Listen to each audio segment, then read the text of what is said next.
Ang taong nagigipit daw ay sa patalim kumakapit. Kaya lang may mga patalim na kahit hindi mukhang matalim ay makakasakit at makakasugat pa rin anuman ang mangyari. Dear Papa Dudut, hi sa inyo at sa mga nakikinig ngayon sa inyong YouTube channel. Ako nga pala si Cherry, 26 years old at nakatira dito sa Cebu. Matagal na ako nakikinig dito sa inyong YouTube channel pero ngayon lang ako nagkaroon ng lakas ng loob na sumulat dahil medyo kakaiba itong kwento na ibabahagi ko ngayong gabi. Papa Dudut, bata pa lamang ako ay mahilig na talaga akong rumakit. Dahil lumaki ako sa isang medyo mahirap na pamilya. Ulila na ako sa nanay at tatay ko na lamang ang kasama namin ng 4 ko pang nakababatang kapatid. Wala siyang regular na trabaho at umi-extra lamang na karpintero sa lugar namin. Kaya naman bilang panganay sa magkakapatid ay kailangan kong matutunan na maging responsable sa maagang panahon. Ate, tulungan na kitang magbalot ng turon na iluluto mo. Wika ng nakababata kong kapatid na si Linda. Nasa kusina kami noon at nakita niya akong nagbabalot ng turon na iluluto at ilalako ko pagkatapos. Nasa second year high school pa lamang ako noon at grade 6 naman siya. Tapos ka na ba sa assignment mo? Tanong ko sa kanya. Ayaw ko rin kasi na naapektuhan ng pag-aaral nila kaya hanggat kaya ko ay sinusolo ko talaga ang mga racket na ginagawa ko. Oo ate, tapos na saka natulungan ko na rin sa paggawa ng assignment yung mga kapatid natin. Tugon naman niya. Okay sige, tulungan mo na ako dito, pagsang-ayon ko. Tumabi na siya sa akin at tinuruan ko siya ng ginagawa ko. Matalino ang kapatid ko at madali naman niyang natutunan na gawin ang pagbabalot ng wrapper sa saging na saba. Linda, kalahati lang ng saging ilalagay mo tapos kapalan mo ang wrapper para makagawa tayo ng maraming turon. Pagtatama ko sa ginagawa niya. Pero ate, ang liit ng saging na ito. Baka hindi na nila malasahan ang saging kapag kalahati lang ang nilagay ko. Ang wika niya. Ayos lang yan. Ang mahalaga ay marami tayong luto at benta. Kakainin pa rin naman nila yan. Kahit na mas makapal ang wrapper na ginagamit natin. Tugon ko naman sa kanya. Sabagay kapag gutom ang tao, kahit na ano kinakain nila, natatawang wika naman ang kapatid ko. Alam ko na marami sa atin ang naiinis kapag makapal ang lumpia wrapper na ginagamit sa turon. Pero lahat naman ng yon ay may dahilan. Gumagawa lang kami ng paraan para kahit papaano ay mas kumita ng pera para sa sarili naming kapakanan. Nakakabusog din naman ang ma-wrapper na turon kaya wala akong nakikitang problema kung magbenta kami ng ganon. Ayun nga lang madalas ay marami kaming natatanggap na reklamo mula sa mga customers namin na bumibili ng tinda naming turon. Turon po kayo dyan. Sigaw ko habang naglalako ng turon sa may gilid ng kalsada. 2:00 ng hapon at katerika ng araw. Tagaktak na ang pawis ko pero ayos lang kasi ganong oras madalas nagmemeryenda ang mga tao sa lugar namin kaya kailangan kong tiisin ang init ng araw. Kasama ko rin noon ang kapatid kong si Linda. Dapat nga hindi na ako papayag na sumama siya pero nagpumilit siya dahil gusto niya raw na makatulong sa akin. Sa ilang saglit pa na pagsigaw at paglalako namin ay may ilang bahay na kaming nadaanan na bumili ng tinitinda naming turon. Ano ba naman tong turon ninyo, Cherry? Ang kapal naman ng wrapper. Ano ba to? Turon na wrapper din ang palaman? Reklamo ng isang bumibili sa amin. Bibili na nga lang kayo, magreklamo pa kayo. Sagot naman ni Linda. Mali ko bang turon na puro wrapper lang palang tinda ninyo at wala namang lamang saging? Sabi pa ng babae. May laman po yung saging. Ubusin niyo po muna kasi bago kayo magreklamo. Muling singit pa ng kapatid ko. Linda, tama na yan, halika na. Doon na lang tayo magtinda sa kabilang kalye. Saway ko naman sa kapatid ko. Sa apat na mga kapatid ko ay si Linda ang pinaka-close ko talaga dahil halos magkalapit lang din ang edad naming dalawa. Kaya naman madalas din siyang sumasama sa mga racket ko kagaya ng pagtitinda ng kung ano-anong mga merienda. Mas mataray din siya at palaban at dahil guilty ako sa mga tinitinda ko, madalas ko siyang sinasaway. Alam ko naman na may mali din sa ginagawa ko. Kagaya ng pagtitipid ng gata ng nyog sa maha, paglalagay ng maliit na saging sa turon, pagdagdag ng mga kamote sa ginataang bilo-bilo at kung ano-ano pa para lamang mas dumadami ang tinitinda ko at hindi ako malugi. Kumbaga para sa akin ay ayos ng malugi ang customer basta madoble ko lamang ang puhunan ko. Panlalamang daw ang ginagawa ko pero wala naman akong pakialam pa. Ang importante ay kumikita ako ng pera. Anong meron dun? Tanong ko nang makita ko na may pila sa may covered court na nadaanan namin ni Linda. Yan yata yung feeding program na sinasabi ng kaklase ko. Tugon naman ni Linda. Next naman, sana all may libreng pakain. Tara Linda, makipila tayo kasi libre naman yan hindi ba? Anyaya ko. Oo ate, ang alam ko foreigner ang nag-organize ng feeding program na yan. Tugon naman ulit ng kapatid ko bago kami nakipila sa mga covered court. Kaunti lang ang mga tao doon. Siguro kasi ay kaunti lang din ang nakakaalam tungkol sa feeding program na yon. Meron silang pasopas, tinapay at chocolate drinks. Kumuha kami ni Linda at kaagad naming kinain sa may tabi ng covered court. Grabe ang sarap ate no? Ngayon lang ulit ako nakakain ng sopas na may totoong manok at gulay. Ang wika pa ni Linda.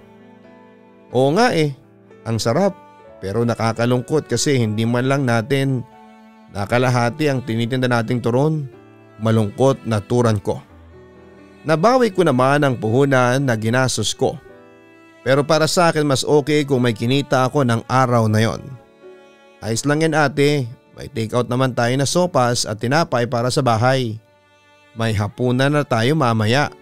Nakangiting wika niya. Hindi ako sumagot sa sinabi niya dahil may nagsimulang maglaro noon sa isipan ko. Ate anong iniisip mo? Nagtatakang tanong ni Linda nang bigla akong matahimik. May naisip lang ako bigla. Tugon ko.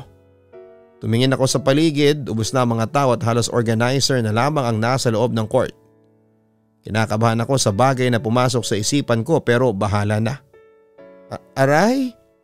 Wika ko kasunod ng paghawak ko sa tiyan ko. Ate bakit? Ano nangyari sa'yo? Nag-aalalang wika ni Linda. Ang sakit ng tiyan ko? Sobrang sakit ng tiyan ko. Malakas na sabi ko. Kagad naming nakuha ang atensyon ng mga tao sa covered court at nilapitan kami. Tinanong nila ako kung ano ang nangyari at sinabi ko na sumasakit ang tiyan ko. Pagkatapos kong kumain ng sopas na galing sa feeding program. Nagtaka sila at sinabi na wala namang ibang nagreklamo sa pinamigay nilang pagkain. Mas lalo pa akong sumigaw noon na sobrang sakit ng tiyan ko. Sinabi ng isang organizer na dadalhin nila ako sa ospital pero sumagot ako na hindi na kailangan. Sinabi ko na bigyan na lang nila ako ng pera pambili ng gamot sa sakit ng tiyan. Ayon ng ibang organizer pero sa huli ay binigyan nila ako ng 500 pesos. At saka kami umalis ni Linda sa lugar na yon. Paggabi na nang makarating kami sa bahay, sakto para sa hapunan, kaya inihain na namin ang dala naming sopas na galing sa feeding program. Ate, hindi naman talaga sumakit ang tiyan mo kanina hindi ba? May pag-aalinlangan na tanong sa akin ni Linda habang naghahain kami ng pagkain para sa hapunan. Ngumiti ako sa kanya at umiling. Hindi nga, arte ko lang yun, tugon ko. Bakit mo ginawa yun? Masarap naman yung sopas tapos nakapag-uwi pa tayo dito sa bahay. Kaya bakit sinabi mo na sumakit ang tiyan mo dahil sa pagkain nila? Nagtataka ang tanong niya. Ginawa ko yun kasi kailangan natin ng pera, tugon ko sa kanya. Kapag kailangan ng pera, ayos lang ba talaga na magsinungaling? Muling inosenteng tanong ng kapatid ko.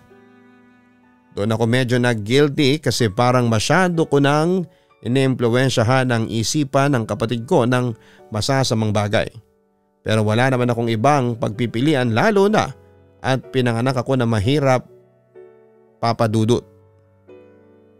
Kapag para sa mahal mo sa buhay at pamilya mo, minsan ay kailangan mong gumawa ng mali. Kung hindi ay silang mahihirapan.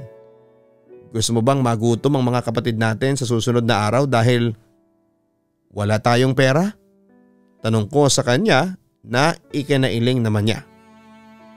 Di ba hindi? Kaya kailangan natin gumawa ng paraan para magkapera at para makakain sila.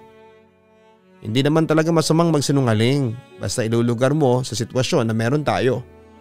O sige na, tawagin mo na ang mga kapatid natin nang makakain na rin sila. Nakangiti kong utos sa kanya na kaagad naman niyang sinunod. Papadudot, alam ko na mali ang paliwanag ko na yon, pero wala na akong pakialam pa. Ang mahalaga sa akin ay hindi magutom at magkasakit ang mga kapatid ko. Papadudot, nang makatapos ako ng high school ay nag-decide na akong huminto sa pag-aaral para hindi na rin mahirapan si tatay sa mga gastusin sa bahay. Pinasok ko ang iba't ibang klase ng trabaho sa lugar namin. Tagalinis ng bahay, tagabantay ng tindahan, tagalako ng mga daing na isda at kung ano-ano pa. Mahirap pero pilit kong kinakaya para kay tatay at sa mga kapatid ko. Kaya lang isang pagsubok ang dumating noon sa buhay namin.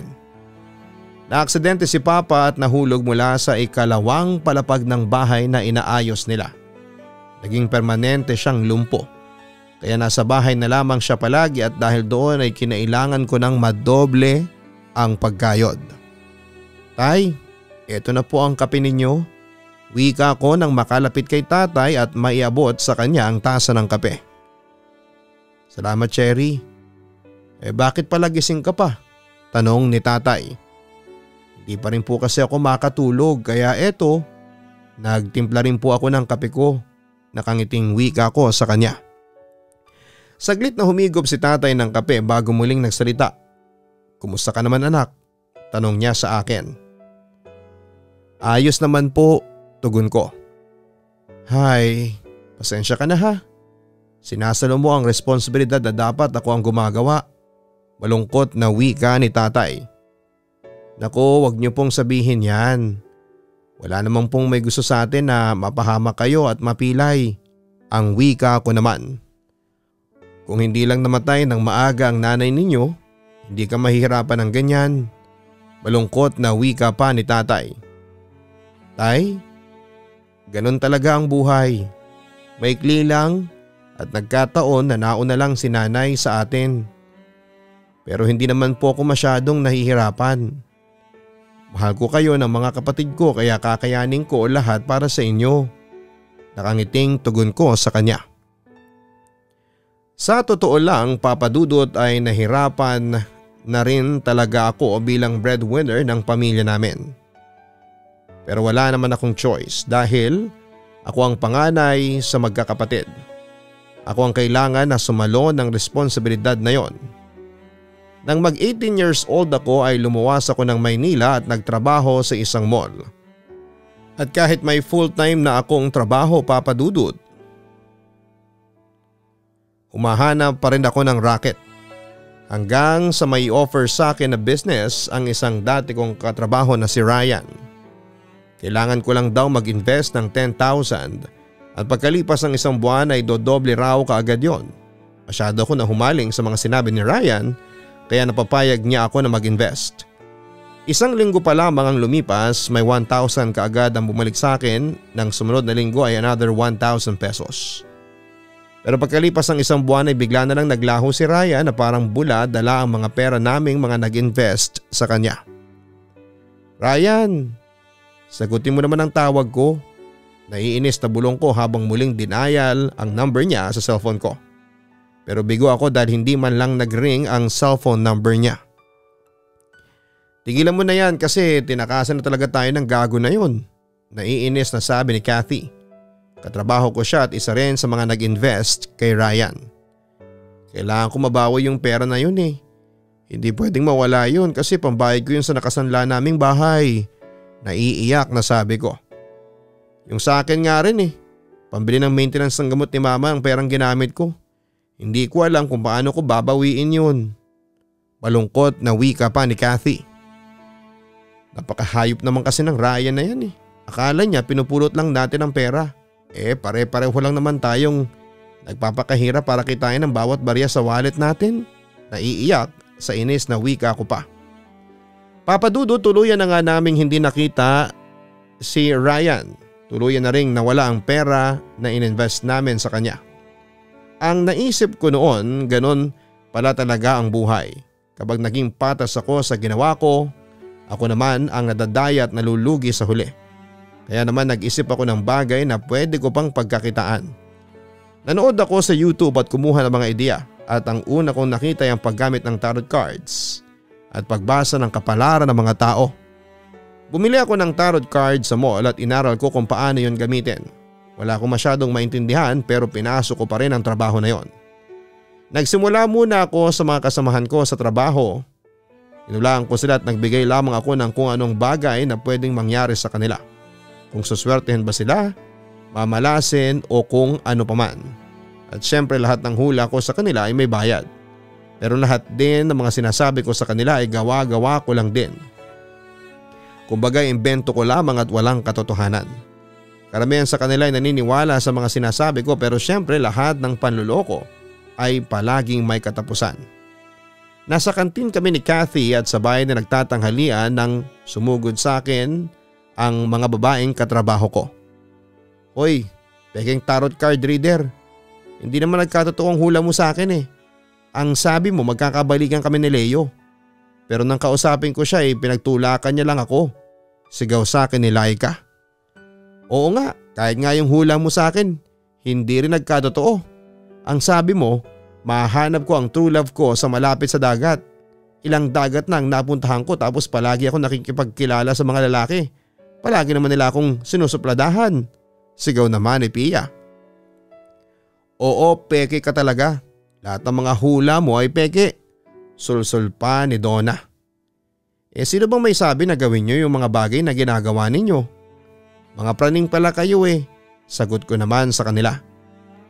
Ayokong magpa-apekto sa mga sinasabi nila kahit may katotohanan yon. Kahit alam ko sa sarili ko na niloloko ko lamang talaga sila. Ganon naman kasi talaga sa tarot card reading, hindi ba? Hindi lahat ng sinasabi ng manghuhula ay nagkakatotoo. Papadudot naging usap-usapan sa trabaho ang pagiging peking manghuhula ko. Pero nagpatay mali siya na lamang ako at hindi ko na lamang sila pinansin kahit ang totoo ay inis na inis ako sa kanila at sa pagchichismisan nila tungkol sa akin. Nakakabwisit talaga yung mga katrabaho natin na walang ibang ginawa kung hindi pagchismisan ako. Naiiritang sabi ko. Ikaw naman kasi bakit gumawa ka ng kwento?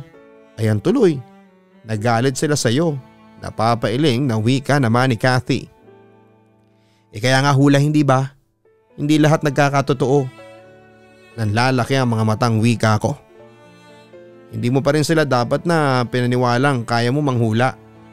Hay nako. O sige, mauna na ako sa iyo ha. Paalam ni Kathy bago ako iniwan sa karinderya. Nagpalipas muna ako ng oras dahil wala pa ako sa mood na umuwi sa apartment. Nang bigla kong maramdaman na para bang may nakatingin sa akin. Hindi nga ako nagkamali nang mapatingin ako sa isang lamesa na malapit sa akin. May matandang babae doon na may balabal na nakapatong sa kanyang ulo. Pero ang tingin ko ay nakabaling sa akin. At sa muling pagkurap ng mga mata ko ay bigla na lang nawala ang matanda pero may nakita akong bagay na naiwan sa lamesa kung nasaan siya. Pasimple akong lumapit sa lamesa at kinuha ang bagay na nakabalot sa panyo bago tumuloy na umalis sa karinderya. Nang makauwi ako sa apartment ay sakto na wala pa doon ang mga kasama ko kaya dumiretso ako sa kwarto at dahan-dahan na binuksan ang bagay na nakuha ko mula sa lamesa ng matanda. At nagulat ako nang makita ko kung ano ang laman ng panyo na kinuha ko. Isang set yon ng tarot card. Uy, tarot card? Manghuhula ka na rin, Cherry? Tanong ni Alice na bigla na lang pumasok sa kwarto. Siya ang kasama ko sa apartment pero hindi ko siya katrabaho. Kaya hindi niya alam ang tungkol sa ginawa kong panghuhula ng peke noon. Hulaan mo naman ako. Wika pa niya bago umupo sa may katapat ko. Kakabreak niyo lang ng boyfriend mo. Mahinang boses yon at tila bumulong sa magkabilang tenga ko. Bigla tuloy akong napatingin sa magkabilang gilid ko. Uy, anong problema? Nagtatakang sabi ni Alice nang makitang kakaibang kinikilos ko. Wala. Wika ko naman kasunod ang paghiwalay ko ng mga baraha na nasa harapan ko. Wala akong balak na hulaan si Alice pero parang nagkusang kumilos sa mga kamay ko. Kakabreak niyo lang ng boyfriend mo. Ayun naman ang bulong sa magkabilang tenga ko. Kakabreak niyo lang ng boyfriend mo. Ang wika ko habang nagbabalasa ng baraha. Nanlaki naman ang mga mata ni Alice na napatingin sa akin. Paano mo nalaman? Gulat na tanong niya. Ngumiti lang ako sa kanya kasunod ang muling pagbalasa ng mga baraha at nilagay sa harapan niya. Pinagpalit ka niya sa bakla.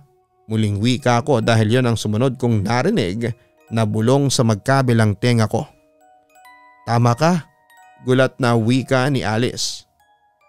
Itinihaya ko ang isang baraha pero hindi ko alam ang ibig sabihin. Kasunod noon ang mga boses na inulit kong sabihin sa kaharap kong si Alice. Magkikita ulit kayo ng ex-boyfriend mo bukas ng umaga sa may labas ng opisina. Makikita mo siya na kasama ang bakla na bago niyang karelasyon pero hindi mo siya susugurin. Pagkalipas ng isang linggo ay magkakaroon ka ng bagong manliligaw. Mas gwapo at mas mayaman. Siya ang totoong makapagpapasaya sa'yo. Dire-diretsong sabi ko. Papadudot lahat ng sinabi kong yon kay Alice ay nagkatotoo. Kahit ako ay hindi makapaniwala dahil hindi ko naman nabasa sa baraha ang mga sinabi kong hula sa kanya. Narinig ko yon mula sa kung saan. Doon nagsimula na dumami ang nagpapahula sa akin at halos lahat ng mga binibigay kong hula sa kanila ay nagkakatotoo. Sa totoo lang, Papadudot.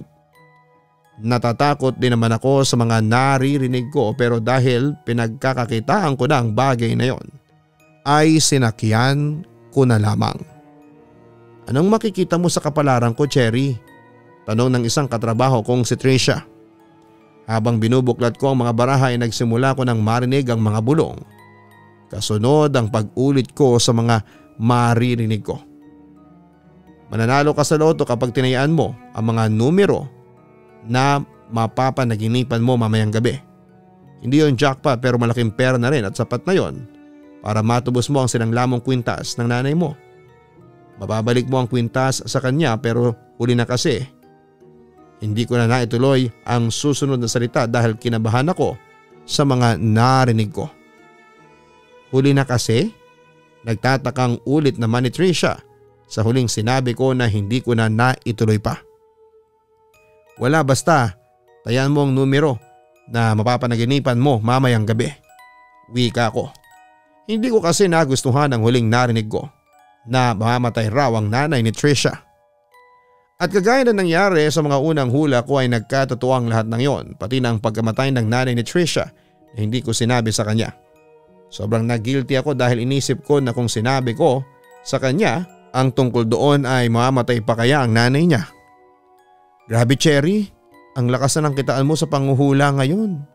Natutuwang sabi ni Kathy nang maabutan niya akong nag-aayos ng mga tarot card ko. Hindi naman masyado, nakangiting tugon ko. Pero paano ba nangyari yun? Tanong niya. Ang alin? Nagtatakang balik tanong ko rin. Na halos lahat ng mga hula mo ngayon ay nagkakatotoo. Dati kasi hindi ba ang dami mong palpak? Ang wika niya. Hindi ko nga rin alam eh. Baka naman mas naaral ko na ang tamang paraan ng panghuhula.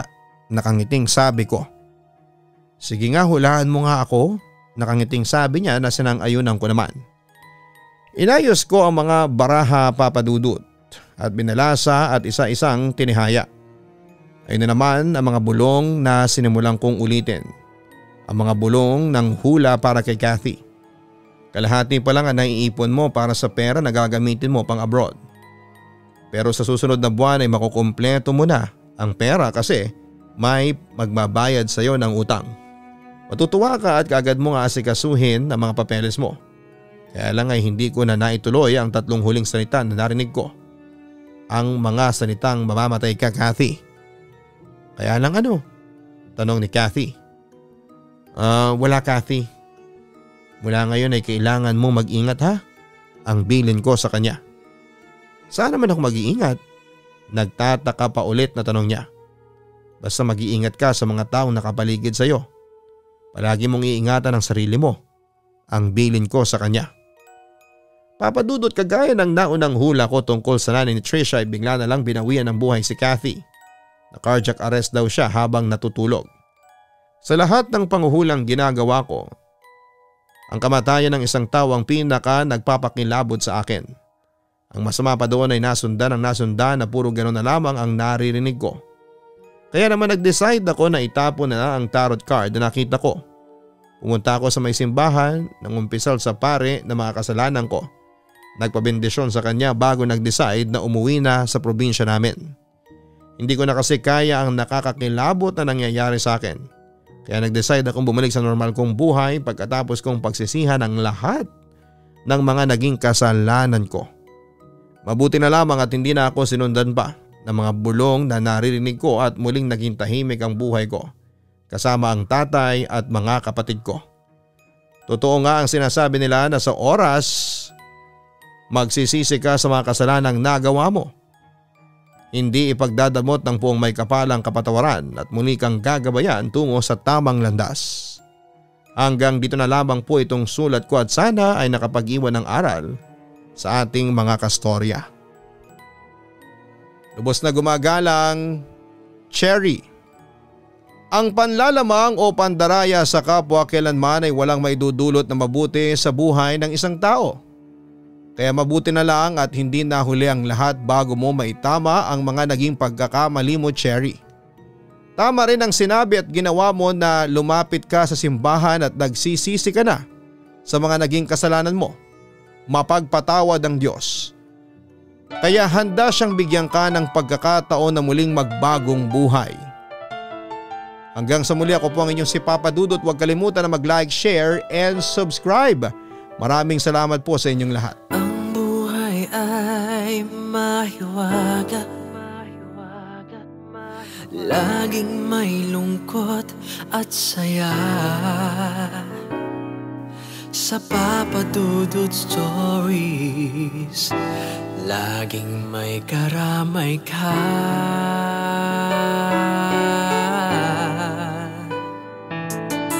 Mga problemang kay bigat, dito ay pakikinggan ka. Sa Papa Dudut Stories, kami ay iyong kasama. Dito sa Papa Dudut Stories, ikaw ay hindi nag-iisa.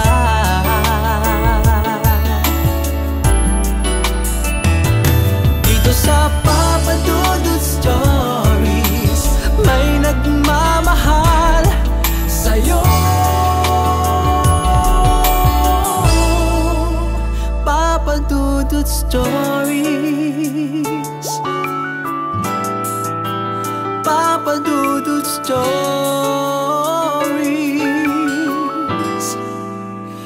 Papa Dudut Stories.